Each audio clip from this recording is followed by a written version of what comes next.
I love to hunt. And I used to go up in the north woods up in New Hampshire. It's the home of the white-tailed deer. How I love to hunt them. And I used to go up every year, and I had a partner up there named Bert Call, one of the finest men I ever hunted with. And my nature's always been to the woods. I was born in the woods, and I just seemed like I was raised up there. And even my conversion never took it out of me. Not so much to get the game, but just to be in the woods. I think God is there. To see Him, how He moves, and the nature, how it dies and goes down, comes back again. And resurrection. The sun comes up of a morning, a little baby born, and then about 9 o'clock it goes to school. About 10 o'clock it's finished. At 12 o'clock it's in its strength. At 2 o'clock in the afternoon it's getting along about my age. At 5 o'clock it's 80 years old. It's dying. It goes down. It served God's purpose. It ain't dead. It'll come back the next morning. It's God testifying. There is a life, death, burial, resurrection. Watch them trees out there. Last fall, the sap went down into the root before any frost or anything else come. What was it doing? Going down into the grave. What happens then? It comes back again in the spring. It isn't dead. It goes down and lays in the ground, comes back. If it stays up, then the winter will kill it. See, God has no intelligence of its own, sends it down there. It's God's provided way. So it just follows God's provided way. It goes down, hides through the winter, comes back again with new life next year, testifying there is a life, death, burial, resurrection. Everywhere it's the same thing. God, in His great creation, testifying of Himself. This hunter is a fine shot, a good shot. But he was the most cruelest man I ever met. He'd make fun of me all the time. He shot fawns. Now, not it's wrong to shoot a fawn if the law says so. But, you know, Abraham killed a calf and fed it to God. So it wasn't the sect or the size. It's the attitude. He'd shoot him just because it made me feel bad. And he'd say, oh, you're chicken-hearted like the other them preachers. I said, Billy, you'd be a good hunter if it wasn't you as a preacher. And said, but you're too chicken-hearted. That's the way them preachers said they're too chicken-hearted. And I said, Bert, you're cruel. He had eyes like a lizard anyhow. And he said, like the women try to paint their eyes, you know, up like that. And he said, and he looked over like that and he said, you're just chicken-hearted. So he'd shoot those little fawns and kill one, let it lay, and go right on and get another one just to make me feel bad. And he said, I'll get you away from that preaching some of these days. And I said, no, Bert. No. So one day I went up there one fall and it was late. And the season had been in about a week and I was busy. I was state game warden of Indiana, and I've been busy and right in hunting season, so I had to get my vacation. I went up a little late, and those white-tailed deer, if they're ever shot at, you talk about Houdini of being an escape artist. He's an amateur to them. And so then they really stay hid. And it had been moonlight nights, snow on the ground about 6 inches, good trailing work. So Bert, when he come down to the cabin where I was at, he said, say, Billy, I got a good one this year for you. And I said, what? Reached down his pocket and pulled out. He had a little whistle. He'd blow it, and it sounded just like a little fawn crying for its mother. A little baby deer, crying for its mother. I said, Bert, how cruel can you be? I said, you mean you wouldn't do a thing like that? He said, you chicken-hearted preacher. And we went on hunting that day, and we went up over the Jefferson Notch, and you didn't have to worry about him. He knew how to find his way back. So we climbed up to about noon, and then we'd separate and go one way and one the other. And then if we got our deer, we'd hang him up, and then we'd get our horses and go get him. So we got about 11 o'clock. We hadn't even seen a track, not one track. All the deer were laying down. They get in the brush and under the brush piles and things where the tops of the trees where the loggers had been. And they was hide and stay away because they'd been shot at. They were scared.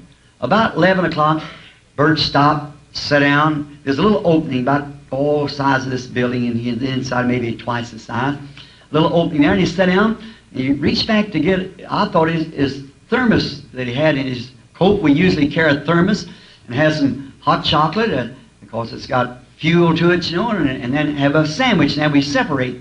We was getting up high towards timberline, so I thought maybe that Bert was going to have his sandwich. So he sat down to pull out this thermos, and I thought he was going to pull it out. And I just set my gun down against the tree and started at your mind. But what he was getting that little whistle out.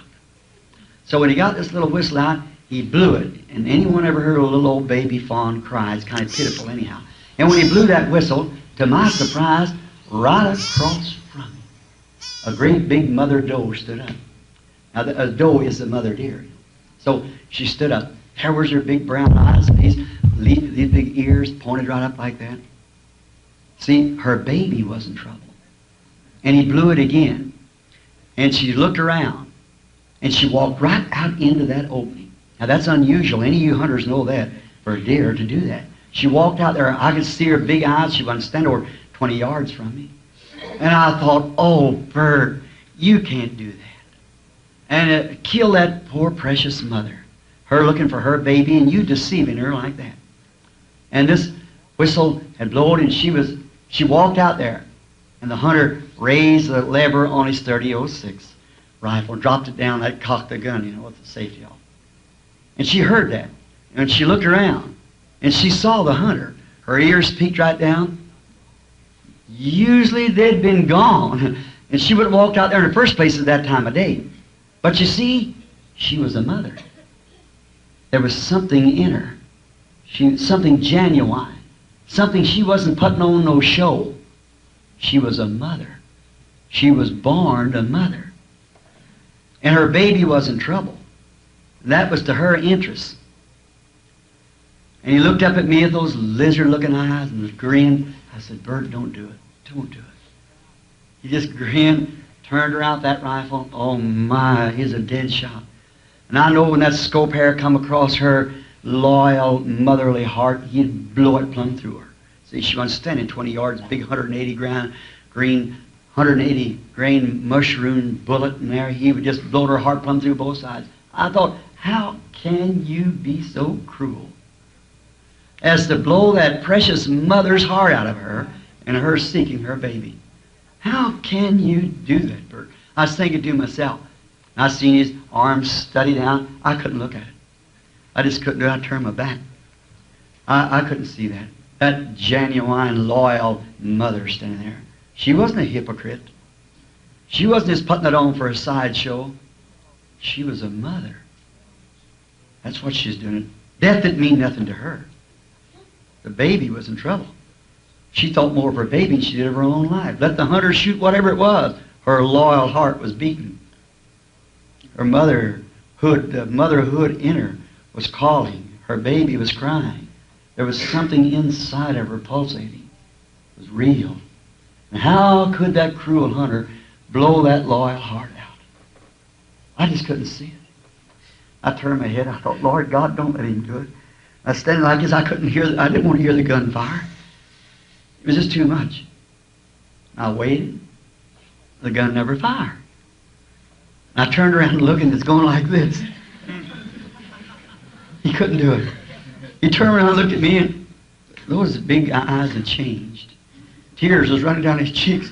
He looked at me, and his lips quivered. He threw the gun on the snowbank and grabbed me in the trouser leg. He said, Billy, I've had enough of it. Lead me to that Jesus you're talking about. There on that snowdrift, I led him to the Lord Jesus. Why? He saw something real.